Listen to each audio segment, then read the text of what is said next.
Assalamualaikum sahabat-sahabat yang dirahmati Allah. Selamat datang di Puyang Sebong Channel. Selamat datang penonton baru dan selamat datang penonton setia. Hari ini saya akan menceritakan kisah di tanah Jawa. Tega, mertua siram menantu yang sedang sujud. Namun sebelumnya saya sarankan untuk menuliskan solawat Nabi Muhammad agar kelak solawat ini menjadi saksi untuk mendapat syafaat di akhirat. Dan jangan lupa untuk like, komen, share, dan subscribe ke channel ini sangat membantu menyebarkan dakwah Islam dan menjadi amal jariah. Hari itu sore di kampung Wonosuko, suasana terlihat biasa. Angin berhembus pelan membawa harum tanah yang baru disiram. Anak-anak kecil bermain bola di lapangan dekat masjid. Para ibu sibuk menyiapkan makanan untuk buka puasa. Tak ada yang menyangka, hanya beberapa menit lagi kampung itu akan geger dengan suara jeritan yang tak biasa. "Ha!" Teriakan itu keluar dari dalam rumah Bu Tumirah, janda tua yang tinggal bersama menantunya sejak anak lelakinya kerja di luar kota. Suaranya serak namun penuh ketakutan. Warga sekitar langsung berhamburan ke arah rumah itu, tak peduli apakah mereka sedang sibuk atau baru pulang dari sawah.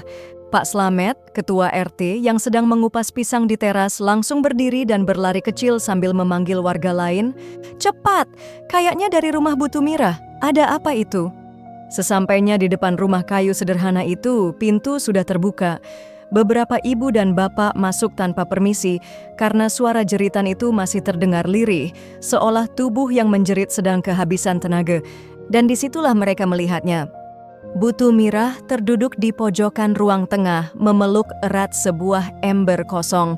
Matanya terbuka lebar, tapi bukan karena marah, melainkan seperti melihat sesuatu yang tak masuk akal. Nafasnya tersengal, tubuhnya gemetar, tapi dia tidak pingsan. Justru ia menatap lurus ke arah seorang wanita muda yang duduk di atas sajadah. Wanita itu adalah menantunya sendiri, Sari.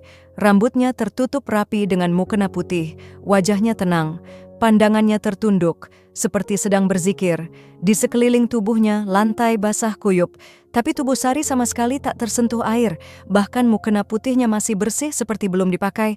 Tak ada yang berani bersuara. Beberapa warga hanya saling pandang. Salah satu ibu yang ikut masuk berbisik lirih, "Itu air. Kenapa nggak nyentuh dia ya?" Sari membuka mata pelan dan menoleh. Ia tampak bingung dengan banyaknya orang di dalam rumah. "Ada apa, Bu?" tanyanya polos. Tapi Bu Tumirah tak menjawab. Mulutnya terbuka, tapi tak ada satu kata pun keluar. Tangannya memeluk ember semakin erat, seolah itu tameng satu-satunya dari sesuatu yang tak terlihat. Pak Slamet maju perlahan. Ia berjongkok di depan Bu Tumirah. "Butum jenengan kenapa? Cerita, Bu. Kami semua khawatir." Tapi Bu Tumirah hanya menunduk. Tangan keriputnya menunjuk ke arah menantunya sambil bergetar. Tak lama kemudian, air mata mengalir dari kedua matanya. Pak Slamet berdiri, lalu menatap warga yang hadir. "Saya nggak ngerti ini apa, tapi kayaknya ini bukan kejadian biasa." Dan memang benar, kejadian itu bukan hal biasa. Tapi belum ada yang tahu bahwa semua ini bermula dari dendam yang dipendam bertahun-tahun. Dendam seorang mertua kepada menantu yang tak pernah membalas satupun luka dengan kemarahan.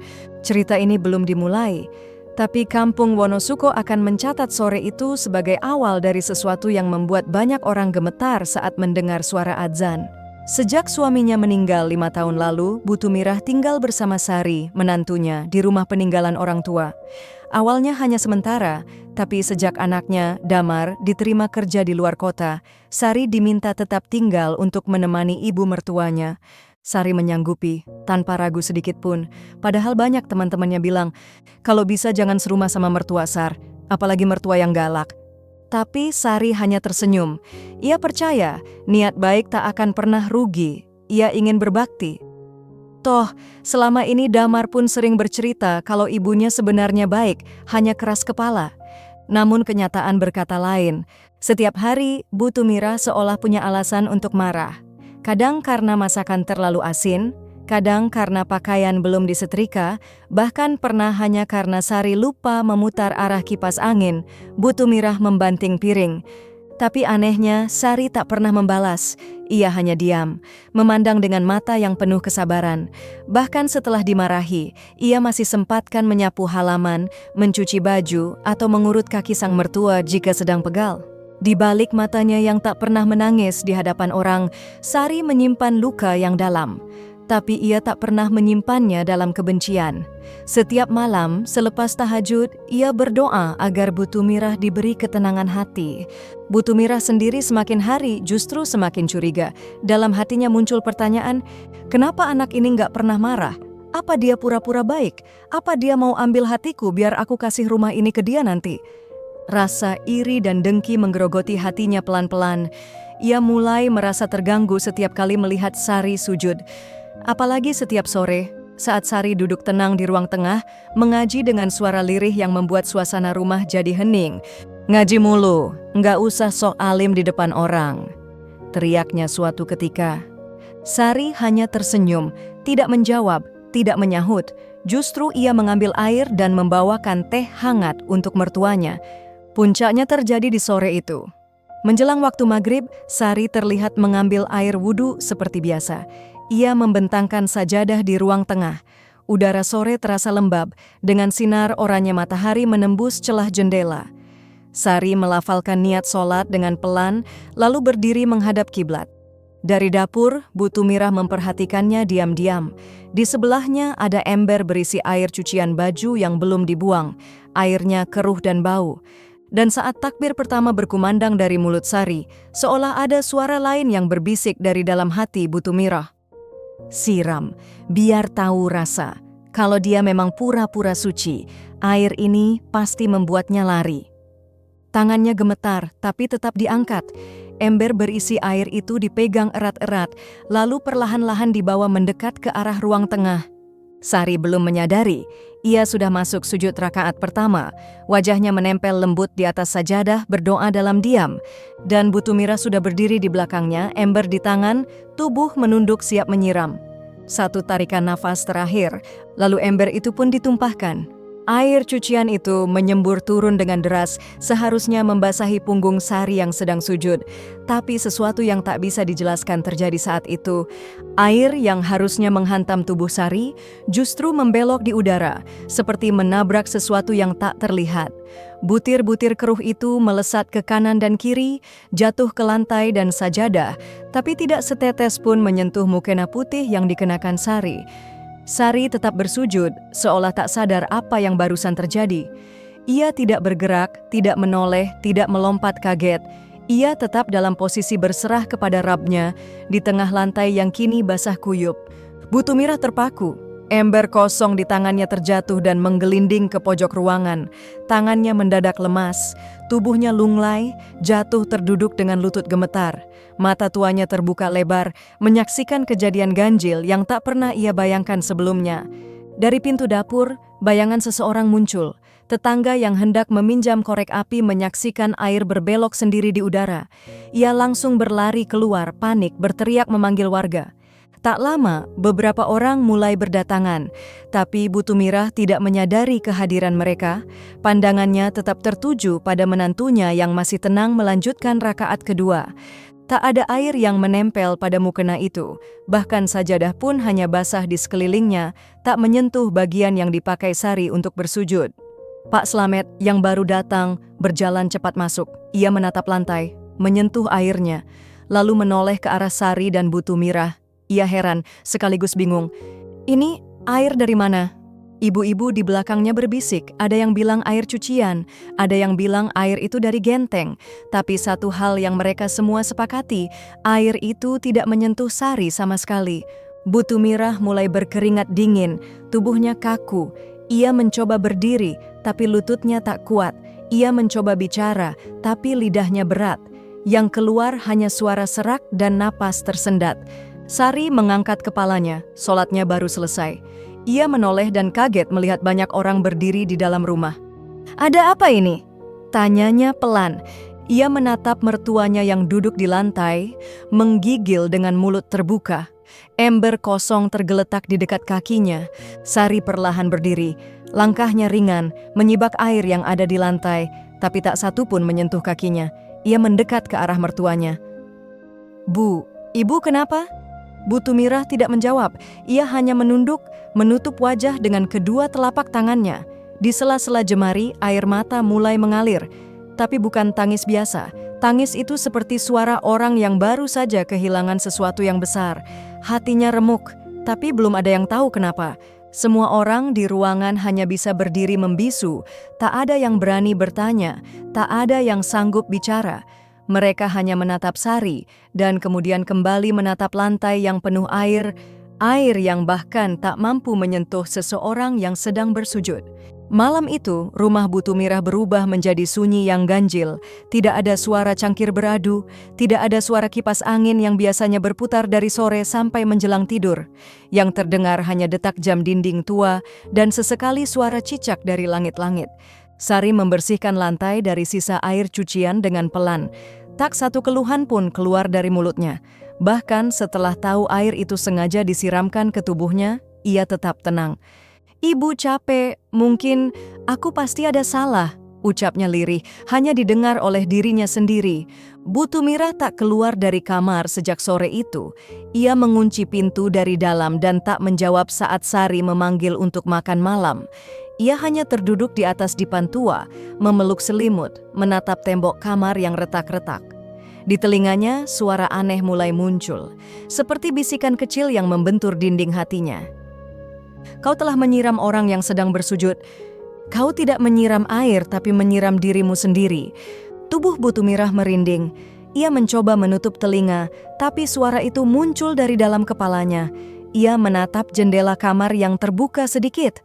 Angin malam masuk, membawa aroma aneh, seperti bau tanah basah yang tercampur dupa terbakar. Ia mencoba membaca istighfar, tapi lidahnya keluh. Mulutnya terbuka, tapi suara tak kunjung keluar. Jam menunjukkan pukul 1 malam. Suasana semakin mencekam. Di luar kamar, Sari masih terjaga.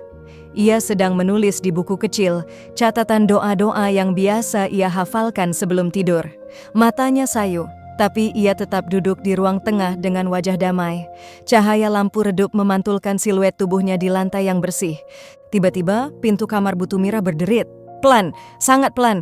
Tapi yang membuat bulu kuduk berdiri bukan suara pintunya, melainkan suara kaki yang menyeret dari dalam kamar. Bukan langkah kaki normal, tapi seperti sesuatu yang berat, seperti kaki lumpuh yang dipaksa bergerak. Sari mendengar, ia menoleh. Lalu terlihat sosok Bu Tumirah keluar dari balik pintu, wajahnya pucat, matanya kosong, tapi yang paling aneh, tangan kirinya menggenggam segumpal tanah basah. "Ibu, Allahu Akbar, ibu kenapa?" tanya Sari sambil berdiri. Bu Tumirah tidak menjawab. Ia berjalan pelan ke arah dapur, tapi setiap langkahnya membuat suara air menetes dari ujung jari. Tanah di tangannya meneteskan cairan kecoklatan seperti darah bercampur lumpur. Sari mengikuti pelan dari belakang. Sesampainya di dapur, Bu Tumirah berdiri di depan kompor. Ia meletakkan tanah itu ke atas piring seng, lalu menatapnya lekat-lekat. Air matanya jatuh, tapi bukan karena menyesal. Ia baru saja sadar bahwa sejak kejadian sore itu, tangannya tak bisa berhenti menggenggam tanah. Dan dari balik piring itu, tercium bau yang tidak biasa. Bau seperti tubuh yang telah lama dikubur, tapi bangkit kembali hanya untuk membawa satu pesan. Begitu fajar mereka, kabut tipis menutupi halaman rumah Bu Tumirah. Embun menetes pelan dari dedaunan, dan udara masih dingin meski mentari sudah berusaha menembus sela-sela pepohonan. Sari terbangun oleh suara desir angin lembut. Ia melangkah keluar ruang tengah membawa pel. Matanya menangkap jejak lembut butiran tanah yang menempel di teras. Jejak itu mengarah dari pintu kamar Bu Tumirah menuju gerbang depan rumah. Tanah yang menempel bukan berasal dari halaman. Warnanya berbeda, lebih pekat. Seolah baru digali dari kedalaman bumi lalu dilemparkan jarak jauh. Sari merasakan bulu kuduknya merinding. Ia mengusap pel dan mengikuti jejak itu sejauh langkahnya. Semakin mendekat ke gerbang tanah, bergerombol di ujung batu nisan tua yang sengaja ditanam di pinggir pekarangan. Nisan itu memang sudah ada sejak dulu, tapi tak pernah tersentuh atau dijaga rapi oleh siapapun. Di samping nisan, Sari melihat satu lagi piring kecil berisi tanah basah. Tanah itu sama seperti yang diletakkan Bu Tumirah semalam. Bau busuk samar menyeruak. Ingatannya melayang ke suara bisikan malam lalu. Ia menahan napas lalu menyeka air mata yang hendak jatuh. Hatinya remuk memikirkan mertuanya. Tanpa sadar, tangan Sari menggapai tanah di piring. Ia menahan diri. Dalam hatinya terpatri satu doa lirih. Ia bangkit lalu meletakkan piring tanah ke atas nisan. Tubuhnya gemetar, namun raut wajahnya tetap tenang. Sari menunduk sekilas lalu berlalu masuk ke dalam rumah. Bu Tumirah keluar dari kamarnya dengan langkah tertatih. Mata tuanya masih kosong dan pipinya pucat. Ia menatap nisan di pekarangan.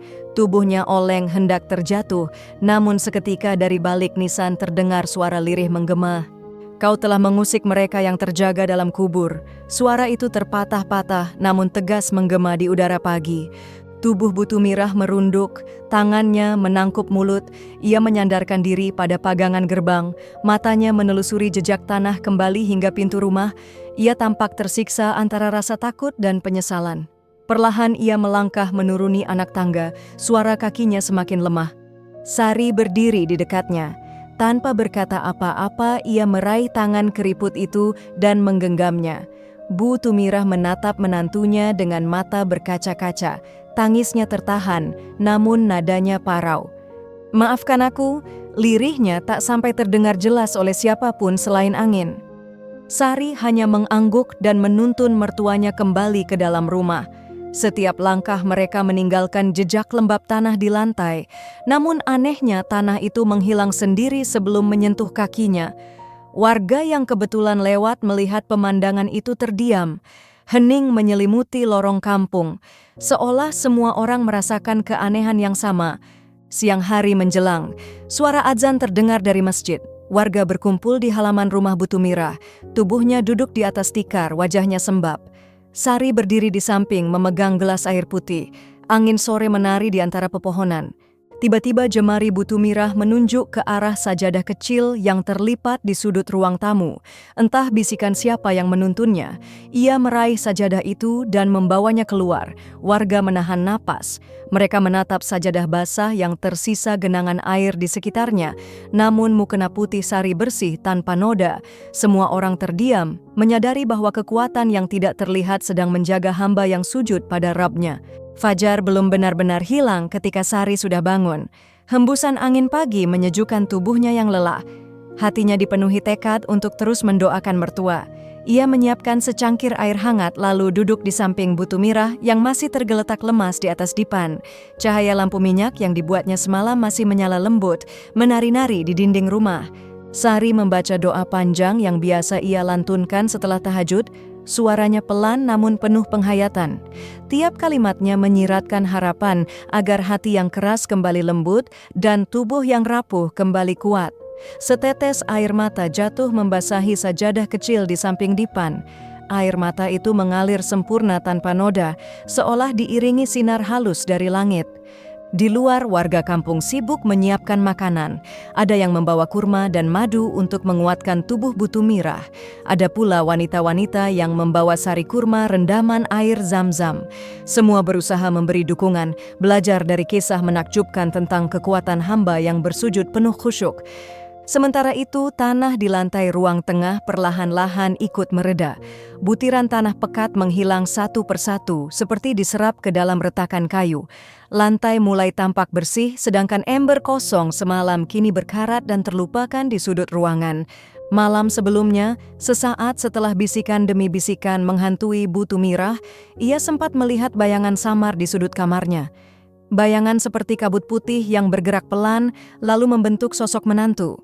Sosok itu berdiri menatapnya lembut, kemudian menepuk pundaknya satu kali sebelum lenyap. Sejak saat itu, meski tubuhnya lemah, hatinya mulai terbuka untuk satu hal baru, penyesalan. Saat Sari membaca doa, Bu Tumirah memejamkan mata dan merasakan getaran halus mengalir dari pergelangan tangan hingga ke sekujur tubuhnya. Ia menghela napas panjang, mengeluarkan rasa takut dan dendam yang tertahan bertahun-tahun. Tubuhnya berguncang pelan, seakan ada cahaya kecil yang menembus dadanya. Cahaya itu semakin kuat saat maghrib menjelang. Sari yang selesai menyiram tanaman di teras melihat kilau lembut di ruang tengah. Siraman cahaya bagai oase di padang gersang. Warga yang datang untuk ikut sholat berjemaah tertegun menyaksikan pancaran lembut itu. Rug silau namun nyaman terasa memeluk setiap sudut rumah. Di saat azan berkumandang, Sari memulai sholat. Diawali dengan takbir 1, lanjut sujud hingga rakaat kedua. Cahaya itu mengikuti setiap gerakan sujudnya, berganti-ganti warna, putih, kuning pucat, lalu biru lembut. Semua ikut terdiam, merasakan kehadiran keagungan yang tak kasat mata. Ketika Sari menyelesaikan salam, tiba-tiba terdengar suara lirih membelah kesunyian malam. Segala puji bagiku yang memeluk hambaku dalam sujud. Suara itu memenuhi ruang, lembut namun nyata, menggetarkan kalbu setiap orang yang hadir. Bu Tumirah meneteskan air mata bahagia. Tangannya meraih tangan Sari dengan erat, gemetar namun penuh syukur. Hatinya merasakan kebersihan yang tak dapat diungkapkan kata-kata. Warga yang saksi mata merasa bulu kuduk berdiri dan air mata menetes, menyadari bahwa keajaiban itu nyata terjadi di kampung desa mereka. Malam itu menjadi saksi doa yang tidak pernah putus. Cahaya yang muncul bukan hanya menenangkan hati, tapi membuka jalan menuju akhir yang sudah dekat, akhir yang akan membuat semua orang menangis haru dan takut pada garis takdir. Sejak malam doa bersama, ketenangan perlahan menyelimuti rumah Bu Tumirah. Namun hati warga tetap berdebar menanti kelanjutan kisah yang menakjubkan itu. Pagi harinya, suara adzan subuh masih bergema, sedangkan Sari sudah bersiap di ruang tengah. Mukena putihnya tampak lembut diterpa sinar fajar. Bu Tumirah duduk di sebelah sajadah, tubuhnya masih lemas namun wajahnya bercahaya ringan.